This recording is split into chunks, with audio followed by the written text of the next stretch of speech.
తెలిసిపోయినట్టుంది. మా అమ్మ మటన్ ఉంటుంది, మటన్ ముక్కను తీసుకుని ఊరికి వెళ్ళిపోతున్నాని మా అమ్మ కాసేపు బయట ఆడించుకో అన్నది. ఈ సీల్ రాక్షసి ఏం చేసింది, వాటిని ఎండబెడుతుంది. ఒకటి కనిపించట్లేదని చిన్ని ఎక్కడా అది అని అడిగిన. ముగ్గురిని ఎండబెట్టి ఇక్కడ తీసుకొచ్చింది. వాటికి ఇంటికి వెళ్ళాలని విషయం కూడా అర్థం అయిపోయి అక్కడే కూర్చొని ఉన్నాయి. చిన్ను నుంచి పాపం స్వేచ్ఛ లేకుండా పోయింది. వీటికి ఏం చేద్దామంటారు వీటిని? పాపం ఇల్లు ఇల్లు ఇంత తొందరగా అర్థమైపోయింది నెలకి. వా గ్రేట్ అబ్బా మీరు.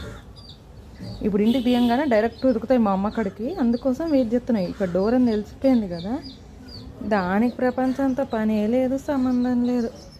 పాపం చిన్నది చెప్పడం మర్చిపోయా. దీన్ని నేను ఎర్రగడ్డ మార్కెట్లో తీసుకున్నా. ఇది నాకు నాటుకోడని చెప్పారు.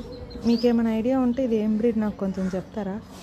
దా దా అది అదిగోండి దీని జోడి దయాతపి వెళ్ళిపోయింది. ఈ పొట్టిదానికి జోడిని ఎదుకుతున్నాం. మంచి వరిని చూడండి అమ్మ, చూసి చెప్పండి. వీటికి వరలతో సంబంధం లేదు, ఎట్లా తయారైనాయి బంకమట్టిదని. ఏంది పందుల కంటే ఘోరం ఉన్నాయి ఇవి. ఏడు దొరికిన సంత ఇది. మళ్ళీ తలలు తిప్పారు, ఎట్లా తిప్పుతున్నాయి ఒక్కొక్కటి. మిమ్మల్ని కాదు ఒక్కొక్కటి దానికి అర్థమైపోతున్నాయి. డోర్లు తీయాలి ఇప్పుడు. అన్ని చిన్న అలవాట్లే, వెరీ బ్యాడ్.